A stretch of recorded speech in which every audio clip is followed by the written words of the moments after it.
Joe, can you hear us? Yep, I can hear you. Can you hear me? Oh, all right. We have audio. All right. Now, I did receive a request. I had to request permission to share my screen. I don't know if you got that. It said I didn't have permission and you had to send a request in. Do that again, please. Okay, let's see.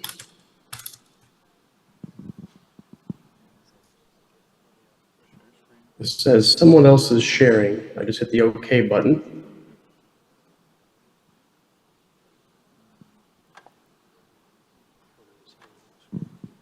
I don't know who's sharing though.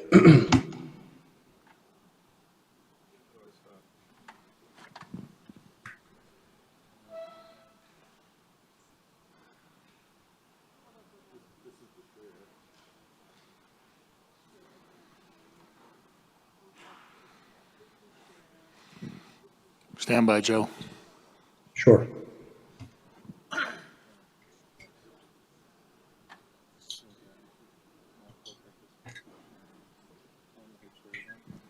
Okay, can you hit share one more time, please? Sure. All right, looking a little better here. Let's see.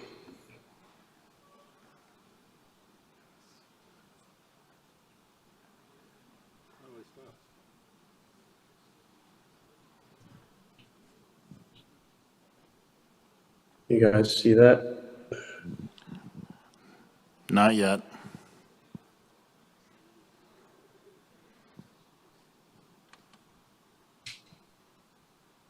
I'm showing it's sharing. I'm not sure what screen is being shared, but not a big Zoom user. Apologies there. You guys see anything or no?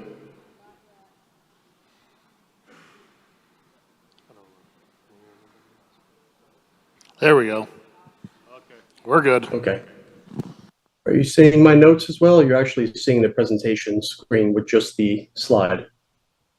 Just the slide. Okay, good. All right, I guess we'll leave this up. You let me know when you're ready to start and we can begin. I'm slated for 5:30, so I'm not sure if you guys meant to start early or you're waiting till the 5:30 mark. I'll just mute myself till then. Okay, so Joe, I've already introduced you and we are ready to go, so take it away. Okay. Hi, everyone. My name is Joe Sirianni. I'm a network design engineer with Aviat Networks, and I'm terribly sorry I can't give this presentation in person, but if we do well and you like us, we hope you'll invite us again next year, and I'll definitely try to make this event in person because it sounds very interesting. So again, Joe Sirianni, I'm a network design engineer for Aviat Networks. The company's primarily based out of Texas. I, however, am located in Pennsylvania. And as far as my role with the company goes, I basically just provide industrial network hardware services and security to customers, primarily dealing with anything public or private LTE based. So, my experience kind of stems from working with companies like T-Mobile. I'm sure you heard of them before, one of the 4 major carriers in the US, where I troubleshot cell sites. I worked for PPL, Pennsylvania Power and Light, where we basically assisted in deploying their Smart Grid, their AMI, and their LTN networks. So I kind of bridge that gap between the IP, cellular, and networking world, and it's a perfect little niche. So on a personal level, I tend to love cigars. I like bourbon. I like virtually anything that has to do with long beards and muscles. And of course, like all you guys, I like pina coladas and long walks on the beach as well. So we can talk about that later. All right, let's get started.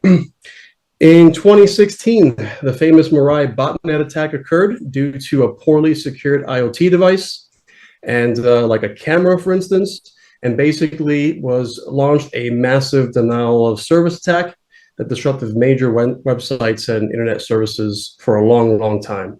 In 2017, to an unsuspecting North American casino, not sure if any of you guys ever heard this, but via a Wi-Fi connected fish tank thermostat, a company was hacked, or the casino was hacked rather, and they basically extracted somewhere around, I want to say 10 gigs of high roller customer data.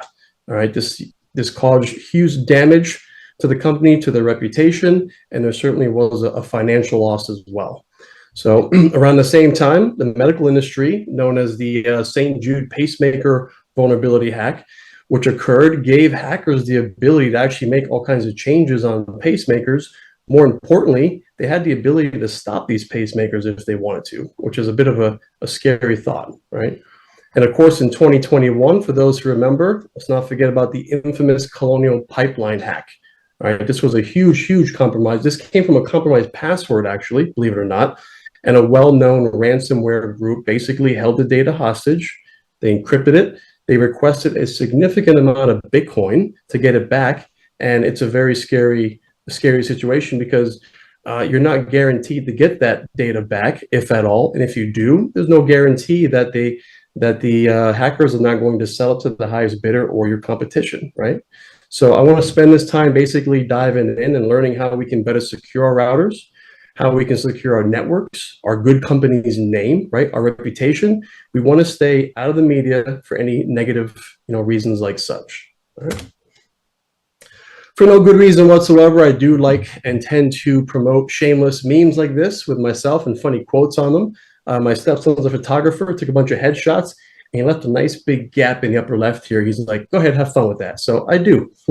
So again, if you guys want to end this conference pretty early, and I'll save you 45 minutes, here's a simple, easiest bit of advice I can give you. Don't get hacked. Joe Sirianni, right? You can all go home now.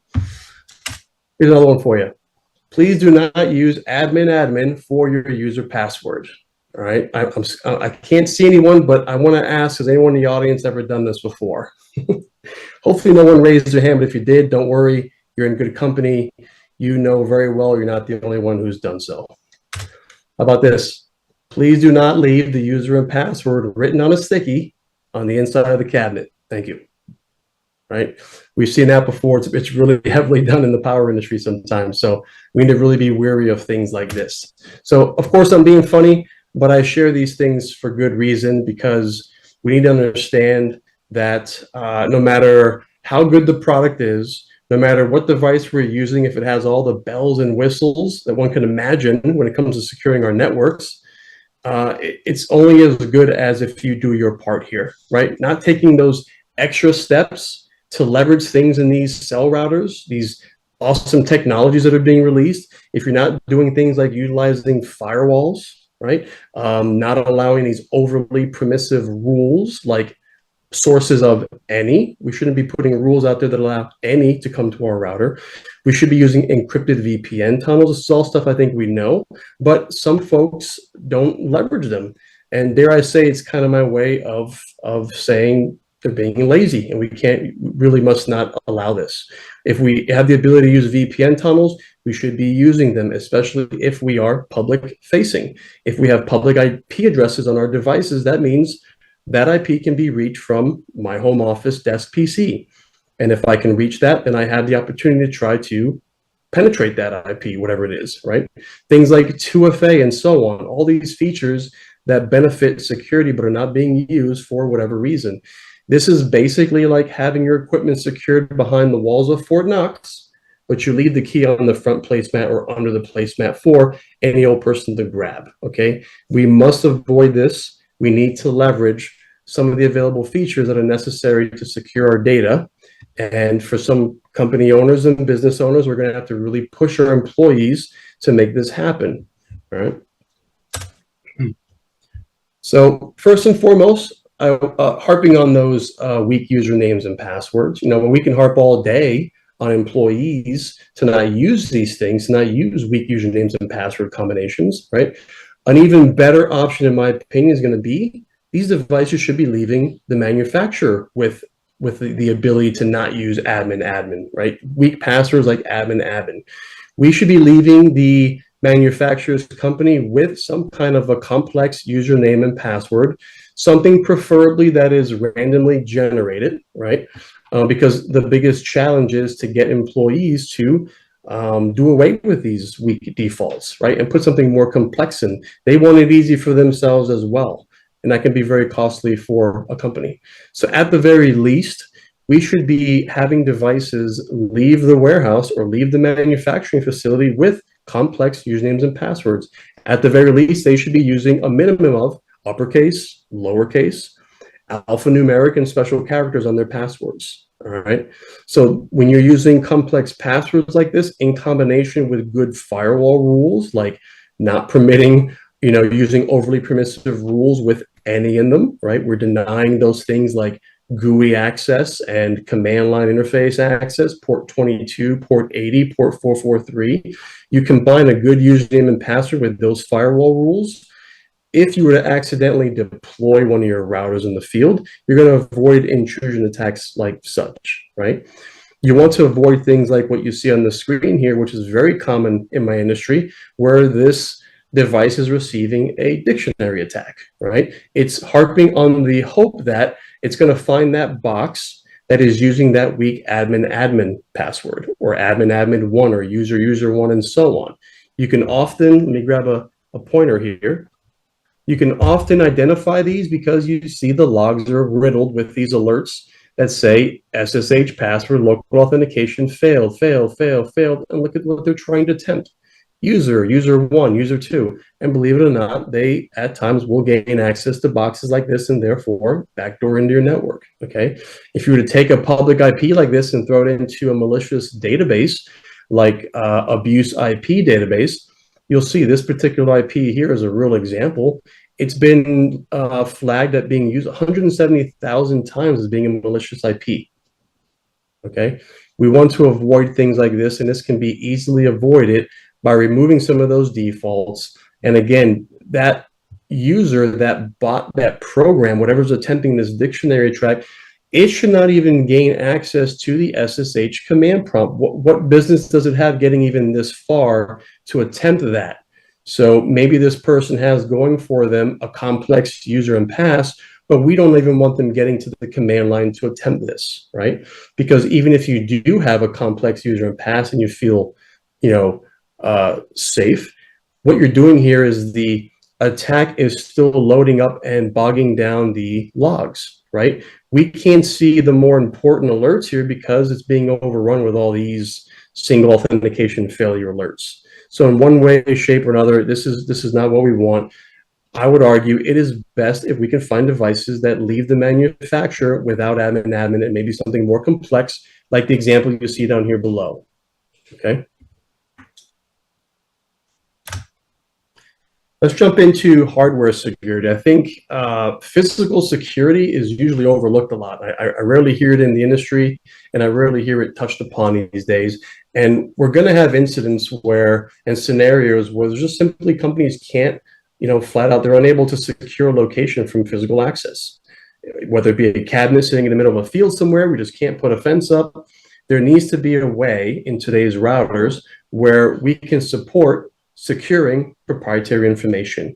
We need the ability, should this physical chassis get into the wrong hands, we need to ensure that proprietary company information doesn't go along with it, right? At the very least, this whole presentation, I want to present things that are basic must-haves in these routers, okay? A lot of devices today will leverage things like tamper modules, okay? This is fantastic for those who offer it, where these can detect when a stationary device has been moved, okay? If it's in a vehicle or something, we can detect when that device has its chassis attempted to be broken into. Maybe someone's trying to put a screwdriver to the chassis, right? We want some kind of alert detecting that, and we want some kind of an accelerometer to show when the device is picked up and someone's running off with it. We want to show attempts to the hardware itself. We want to have the ability, once we detect these things, to erase proprietary company information, things like encryption keys, things like security keys, right? Even if this smart guy down here thinks he's going to yank power on that device, tamper modules today, for the most part, will have some kind of an external battery, okay? So that it ensures it still performs its intended function, all right? We want to erase the stored keys. We want to erase anything proprietary to the company, and we also want to begin to factory default that unit. The guy's only going to get, or girl's only going to get, a shiny brand new router with no company proprietary information on it, okay? In addition to that, there should be a way to notify our security operations that this has occurred, right? That there's been a tamper attack or a tamper attempt. So we should be able, whether on boot up or before the device performs a restart, we should send something like a trap or something to an SNMP manager, right, with alerts that, hey, there's been a tamper detection, take the proper action, deploy necessary field techs and so on. What's important here is that the thief gets no proprietary information, gets no company information, and is completely wiped and secured. And maybe we lose a physical asset, but we keep proprietary information, all right? Tamper modules are excellent if you can secure them in your routers. So something that you may want to consider. All right. I think most of us are familiar with these terms, these entities rather, but cutting edge networks, they require cutting edge IoT devices. So especially when we're talking about public safety and first responder entities, we want at the very minimum for today's devices to be certified on things like FirstNet. I'm sure we're very familiar with FirstNet. The less familiar Verizon's version of this is Frontline. FirstNet is a fantastic certification. If it's obtainable at all, we should go one step further and go with a FirstNet trusted device. Okay, this kind of, these entities obviously birthed from the 9/11 incident where phone lines were getting bogged down, data lines were getting bogged down because there was no prioritization on the network, and folks were calling home to tell loved ones that they weren't going to be making home that day. At the same time, first responders, public safety couldn't get their necessary calls out because of the congestions on the line. So thus came things like FirstNet and Verizon's Frontline, where we now prioritize that traffic. Without these services, your traffic isn't being prioritized and it isn't being preemptive. It isn't going to take over when it has to ensure the necessary data is prioritized on that network, right? In my industry, we tend to call this enhanced security when a box is certified like this. And when enhanced security is involved, you get all kinds of things that are actually enforced on the box. So a FirstNet certified or a FirstNet trusted device or a Frontline device isn't going to give you the ability, like some routers, to choose whether you want to use Telnet versus SSH, right? Telnet is unsecure. It's clear text. People can see usernames and passwords. HTTP, for instance, is a unsecure way to get to a URL or a GUI. Boxes that are enhanced, that use enhanced security, are going to enforce these and only use the secure versions of all these protocols. Okay, no Telnet, SSH, no HTTP, HTTPS, no FTP. We're going to use secure file transfer protocol. No unencrypted Wi-Fi connections. We want to encrypt the Wi-Fi connection, the Wi-Fi interface. Okay. Things like brute force login protection. I would add things like attack slowdown and attack lockout. If you get your password wrong more than 3 times, you get locked out for 15 minutes, 20 minutes, some kind of interval that you can configure. If you do it again, another 15, 20 minutes. If you do it a third time, you should be permanently locked out and have an admin reinstate your access to the box. Okay. We need that kind of flexibility. And so we need things like FirstNet Trusted, and Verizon Frontline that enforce these and don't give folks the ability to use anything less than these secure protocols, okay? For those not familiar with FirstNet Trusted, basically these are devices that have passed additional testing and certifications in comparison to the original FirstNet cert. So basically these boxes have been they've proven their ability to work under high stress scenarios and really harsh and disastrous environments. Okay, so it's kind of one step above. If you can get a FirstNet trusted device, by all means, this is the best path to take. Excuse me. Let's talk about firewalls. All right, stateful zone-based firewalls. Firewalls are excellent. They're good. Zone-based firewalls are better, but the best are going to be stateful zone-based firewalls. What in the world are these, right? These are basically these virtual or logical zones or areas where we can throw like devices into these areas. Something like a cluster of AMI devices, or anything with IP addresses in the network that we want to cluster, we can stick in these virtual zone-based firewalls, okay? If we can do that, we can better manage and apply all kinds of security policies to them and prevent one zone from talking to another zone and vice versa. Or we could actually have multiple networks in the same zone, but don't allow them to talk to each other. It's like a zone within a zone almost, okay? So today's routers really need the ability to create as many of these zones as necessary, because this is how we're going to be able to successfully segment like devices in the network, okay? It's going to give us tremendous flexibility in allowing things like A to B, B to A, or A to C, and not A. We can basically traffic engineer these things like crazy, okay? So in addition to these zones, there really should be some beefy default behavior here, and that is they should be denying traffic on the outside that just come in, right? That goes for anything IP addresses, hosts, networks, anything like specific ports. By default, these should be denied through these zones. Think of this, this is called the WAN zone in this diagram. We can call it whatever we like, but just note that this zone is like an outside facing zone, right? On most cellular devices that have firewalls, the cellular interface and IP address reside in this kind of outside facing firewall zone. And we have things like this inside LAN zone. We can call it whatever we'd like.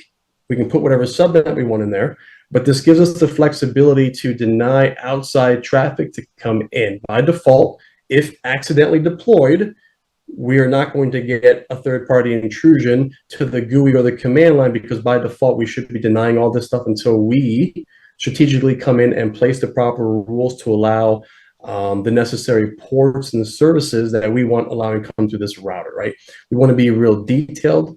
We want to be real specific in the rules that we create in allowing what's going to come in through this WAN zone here, for instance. Okay, who's coming in through the cellular path here, right? And what permissions are we going to give them? Where can they go? So on. All right, this kind of behavior is going to need to apply to no matter how many zones we create on this box. Here's another example of controlling what zones can go to what zones. In a normal scenario here, we're going to deny everything coming in from the outside by default, but we will allow things from the inside to go out because we trust this. We know where the inside of our network. We will trust inside out, but we'll absolutely deny anything coming back in, right? Just to go to the previous slide here, we can get even more granular here by going into these zones. Here's a body cam zone, a DMZ zone, a dash cam zone, right? We can say, this zone is absolutely not allowed to go to this zone, and so on. We could have multiple networks for dash cams in the same zone. If we want, we can say, do not allow this subnet 1 inside the dash cam zone to get the subnet 2. So we have to have that flexibility and granularity even within zones. Maybe by default for all these zones, we allow them to only go to one zone, and that is the WAN zone, because we allow the traffic from the inside to go out, right? Until we go ahead and put rules in that allow outside traffic in, right? So like such, if we create rules that say allow ports like 22 in for SSH, this is command line access to these devices. Okay, port 80 to get to the GUI, port 443 to get to the GUI securely, right? Until we put these rules in, this is absolute to be denied by default, right? This is going to prevent, like I said, those accidental deployments where no rules have been configured. Well, you're still safe because the firewall is still blocking that undesirable inbound traffic, okay? Again, we want to avoid things like overly permissive rules, such as any as a source. We want to be specific. Where's the traffic coming from? Is it coming from a HQ? Is it coming from a NOC? Is it coming from a specific person, a specific MAC address, a specific IP address or network? You want to make these rules as granular as possible. Otherwise, you're going to invite unwanted traffic into your box. And once they're in, if you've got a mesh of all kinds of tunnels, meshing your network together, it's going to be very difficult to keep those folks out unless you're willing to factory default all those devices, right? Just to harp on the stateful portion of it, we said these were stateful zone-based firewalls. What does that mean, right? Versus stateless. This simply means that the packets are being inspected, okay? The router has the intelligence to know, hey, if traffic was initiating from the inside, right? Say some dash cam was sending footage to a head-end location, we allowed it out the WAN zone SIM card over cellular and it went out. Well, the router is intelligent to say, hey, I know that traffic initiated on the inside. I will go ahead and allow the return traffic when that external device responds, okay? Because he's keeping track of the conversation. He knows it started from here. So the return traffic will automatically be allowed in versus something like a stateless inspected device where you're creating things like access lists. These are just lists that say, allow A to B. Well, if you forget to put a rule in there that allows B back to A, you severed your connectivity until you kind of figure that out, okay? We want automation as best as possible here. Okay, we want the router to say, hey, I know it came from the inside, so I'll let this traffic back in without a necessary returning rule being added to the box, okay? As much hands-off as possible as we can get here. That's the difference between stateful versus stateless firewalls. Let's talk about VPN connectivity here for a second, okay? Today's devices, they offer a plethora of different, VPN tunnel types. I would argue at the very least, we should be looking for these basics when it comes to VPN technology in these routers, okay? Especially in the, public safety first responders, networks. At the very least, they should be able to configure the ability to house layer 2 and layer 3 GRE tunnels. Okay, these are generic routed encapsulated tunnels, and we should be able to offer them with or without encryption if necessary. Again, if we're internet facing and we have public IP addresses, we should absolutely have the ability to, whether we use a layer 2 or layer 3 GRE, and I'm going to go over the difference here in a second and put some diagrams to paint the picture here, but we should have the ability to fully encrypt this, especially if we're using public IP addresses that are internet facing.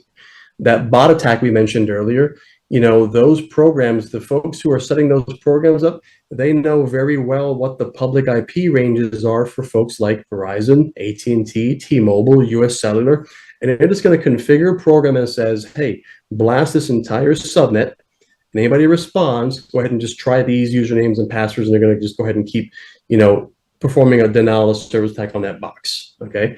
We need the ability to go ahead and encrypt that data, so if there are any third-party sniffing going on between there, our data will be absolutely, jargon to them. It won't make any sense to them because of the encryption that we're using, okay? We need the ability to have as many tunnels as possible.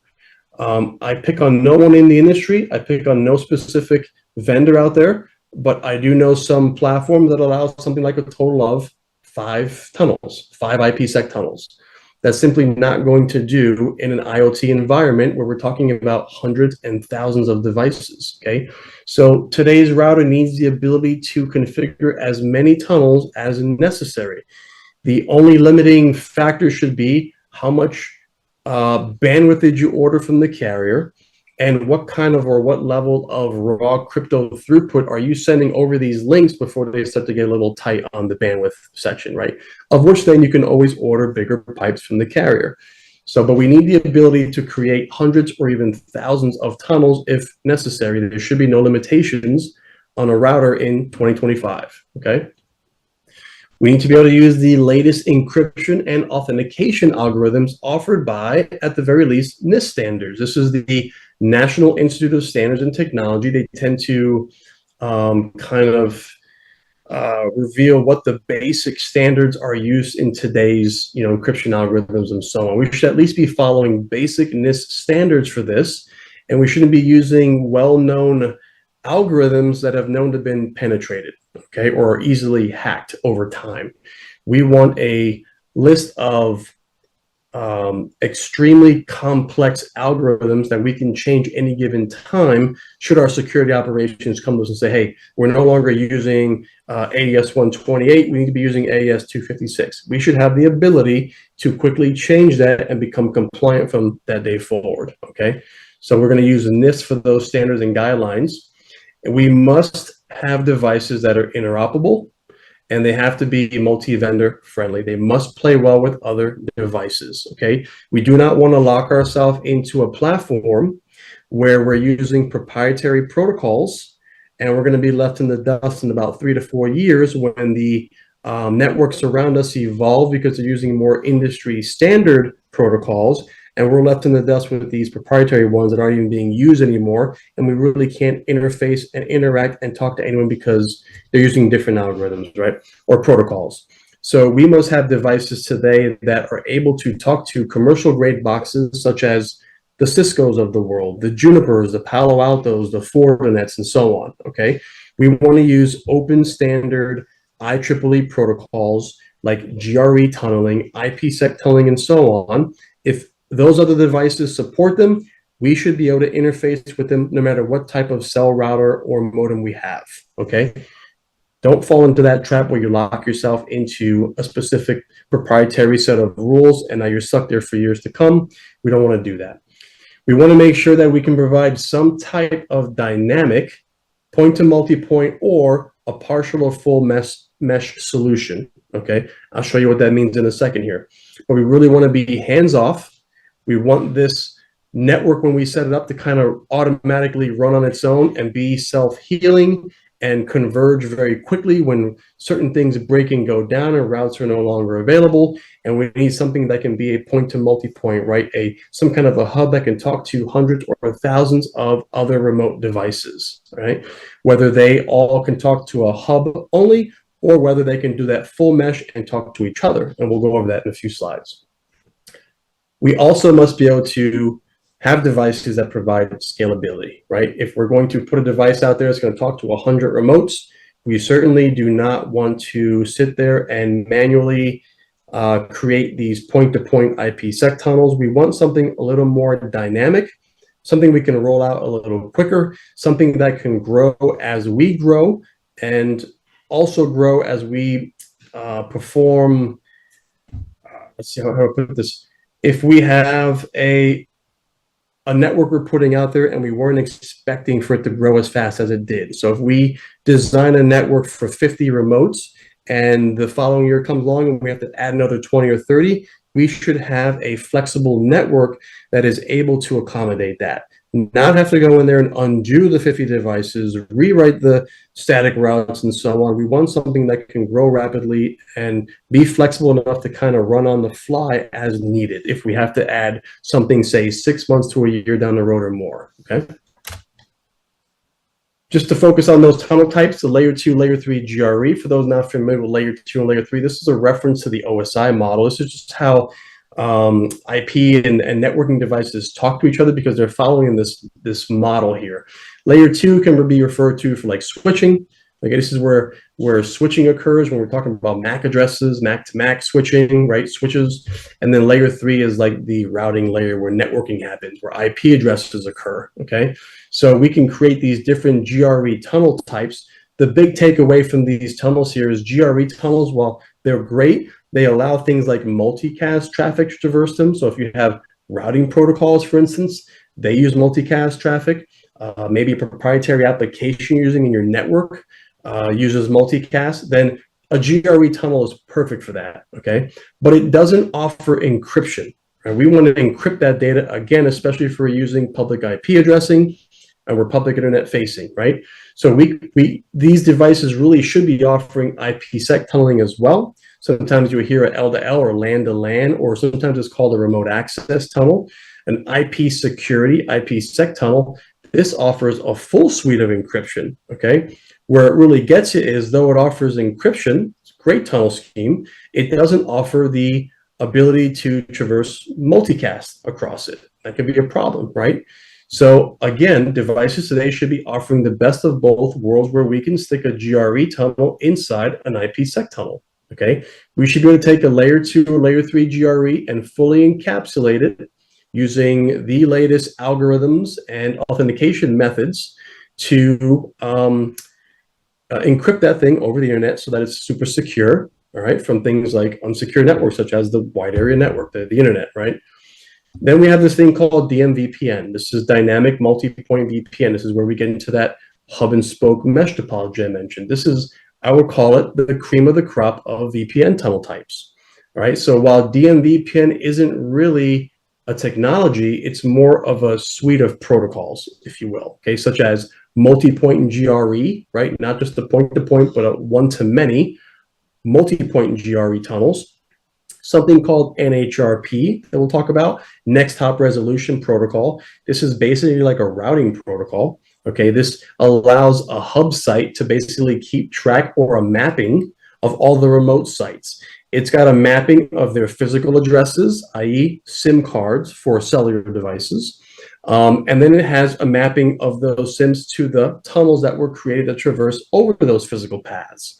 Okay, so it's very smart. It's keeping a mapping of all these, whether you have 50, 100, or 1,000 remotes. It's constantly keeping track of all their physical SIMs and the tunnels built over that. Okay, if one were to go down, it gets removed from the mesh. If it rejoins, it gets put back in the database. Okay, let's put some pictures with these tunnel types here. All right. So today's box, again, this is where we would typically use something like a layer 2 GRE tunnel. All right. So from device A to B, the GRE tunnel simply just bridges one LAN behind a private network address to another LAN's private network address. Okay. The nice thing about a GRE tunnel is it acts like a physically connected cable. So whether these are hundreds of miles away in different counties, when you create a GRE tunnel, a layer 2 specifically is used when the networks and the subnets are the same on both sides. Notice we have 3 different networks over here. This green network's on the 192.168.5 network, but so is it over here on this end. So we can bridge them together, and now we've got the 5.1 over here, able to talk to the 5.2 over here. Same for these other networks. If we were to do something called a trace route, which is just a command you run to see how many hops does it take to get to this other network over here, a hop is a router on the internet, you would see that the trace route would produce a hop of 1. You would see no other devices in the path because that's what a GRE tunnel does, okay? It acts like I took a physical blue Ethernet cable and took it over here and just plugged it right into this LAN device. They think they're directly connected to each other, okay? Notice also we mentioned interoperability and multi-vendor friendly, right? Here's an example of a different vendor's device. So we should be able to talk to our own devices as well as a different commercial grade box like a Cisco or a Juniper or a Palo Alto or so on, okay? Stick with the IEEE open standards and you'll be able to interface for a long time with any other vendor's product, okay? Layer 3 GRE tunnels. Like the layer 2, except each end of the tunnel gets its own IP address, right? Layer 2 bridged like subnets on both sides. Well, what happens when the subnets aren't the same on both sides, okay? We can bridge them together with these GRE tunnels. Layer 3, we're going to give each side an IP address, and we're going to say, hey, you over here, if you want to get to this network, go next hop of this, okay? And that forces traffic through the tunnel, okay? I'm going to speed things up a bit, guys, because I'm watching the time here. We're kind of approaching towards the end. I think we have a little more material to go through. But the IPsec tunnel tab here, this is that full encryption we mentioned, right? So now we can just put a policy here. Notice there's no GRE tunnel involved, layer 2 or 3. We can just use IPsec by itself, and we can put a policy that says, if you're a source of this, hey, you box, listen to this. If you're a source of this, trying to get to a destination of this, then go through this tunnel. Follow these algorithms, follow these authentication algorithms, follow these encryption algorithms. That's a defining criteria for making sure this traffic goes through that tunnel. If you are not this source, or you're this source but not this destination, you will not take the secure tunnel. You'll go maybe a regularly routed path or not get routed at all if the tunnel is the only way to get there. And again, keeping interoperability in mind, we want to make sure that we can work with other boxes, okay? All right, 10-minute mark, got the 10-minute warning. Here's the best of the other world, the GRE over IPsec, right? We stuck a GRE tunnel inside, lost my pointer. There it is, a GRE tunnel inside an IPsec tunnel, getting the best of both worlds, okay? Again, we should be able to do this with any other device. This is the DMVPN mesh I mentioned. This is where we have a hub or multiple hubs. We could have a single site 1 hub and a secondary backup site 2 We could actually have a site 3, a site 4, a site 5. We can have as many hubs as we want because the configuration resides in these remote devices. We point with several line items all the IP addresses of these hubs. And it's going to go in a top-down approach. It's going to say, well, who's first on the list? This is my primary hub. If for whatever reason, fiber or something goes down or cell sites go down, we can absolutely reroute this traffic to the secondary backup hub. This can be one router in one location, two routers in the same location, or they can be separate. This can be one or two routers in data center A, one or two routers in data center B. This DMVPN topology gives you the flexibility of making these choices if you want. So while most devices in their spokes, this could be a vehicle here, this can be a remote site, a substation, something, some kind of a fleet, an ambulance, whatever it is, it's going to typically traverse the hub to get to something behind the data center, right? Or it may want to go to another device. It's always going to go through the hub first.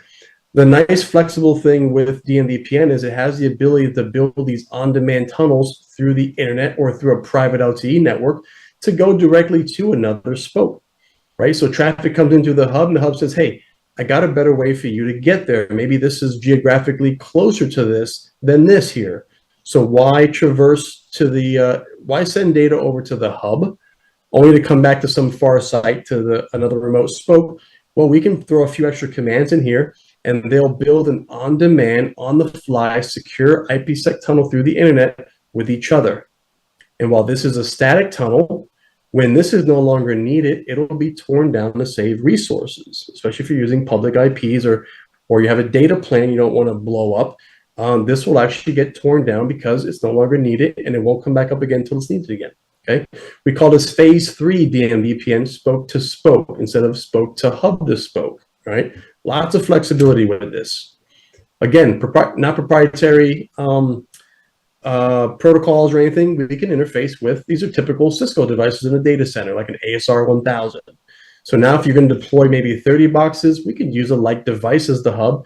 Let's say you want to deploy 5,000 or 10,000 devices, and you already have your own data center device. Well, guess what? Because we're not locked into proprietary protocol, we can talk to other vendor products.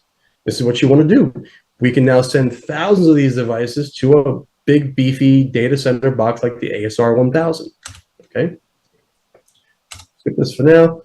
Those algorithms, right? We want something that shows a lengthy amount of algorithms to choose from in our devices. We want to be, at the very least, using the NIST recommendations like AES 256 for encryption, SHA 384 for your authentication, and something called Diffie-Hellman groups. These two guys got together, Diffie and Hellman, and they basically have these algorithms that they strengthen the keys that are being used to secure tunnels, and they're constantly changing. Okay, we don't want to use these dark, bold guys that are known to have been hacked, okay, or penetrated.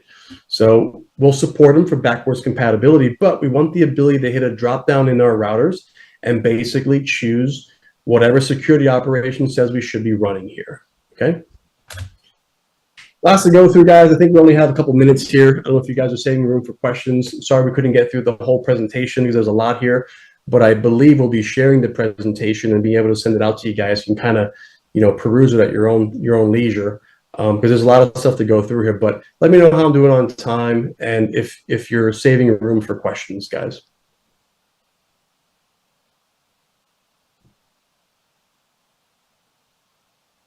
Yeah, Joe, if you want to get finished up, we will leave you a few minutes for questions. Okay. So again, I'll just fly right through these guys. Dual SIM is a must. We got to have the ability to change carriers and fail over, right?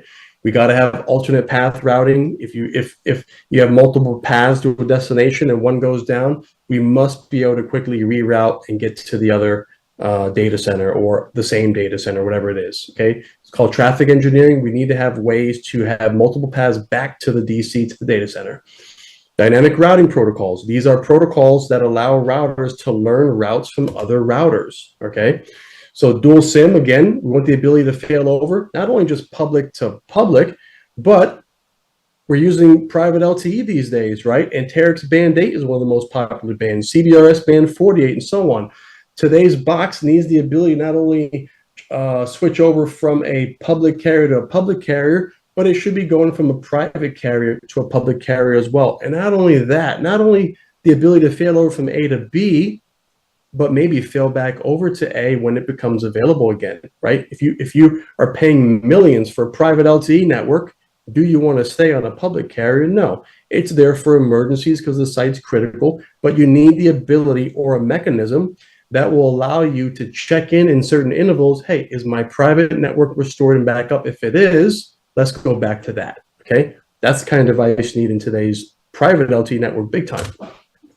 Alternate path routing, fiber goes down, we switch over. We can get to any one of these data centers through our primary SIM card or our secondary SIM card. Maybe they're using fiber as their primary. Then we have a secondary and a tertiary way on cellular to get back to our data centers. Okay.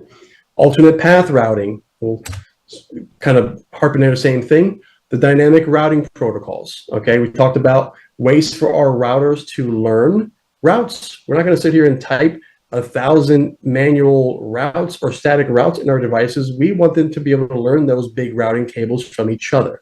And we want less hands involved, less room for error. And it also will allow these devices to converge very quickly, like this protocol OSPF, open shortest path first. This is going to converge very quickly if a certain path goes down, and it requires no human intervention at all. Okay.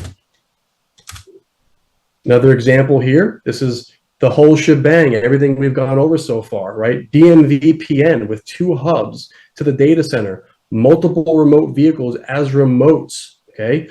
Using a routing protocol over the DMVPN mesh. This is a killer combination for today's growing networks that have to, scale up to the hundreds or thousands of remote devices. This is extremely powerful in your network. And not only that, it's extremely secure. Every device has a way to the primary hub and a way to the secondary hub. Every hub knows how to get to every device, right? This is extremely powerful here, right? I think I'll stop here, guys, because there's a bunch more slides, but I think some of the important stuff has been portrayed here. And again, I will share this PowerPoint with anybody who wants to, peruse the rest of it on their own leisure when they have time. I definitely will take any questions if anybody has any. This is a hard topic to keep under 45 minutes, guys. Do we have any questions? And we do have folks representing Aviat Networks there on site. So if you do have any questions and you weren't able to get on this call, please head over to the booth, wherever they're at. They'll let you know when we're done here, and you can ask them anything you'd like, okay? Not seeing any hands, Joe. All right. I appreciate your time, guys. Thank you very much for the opportunity. I really, really appreciate it.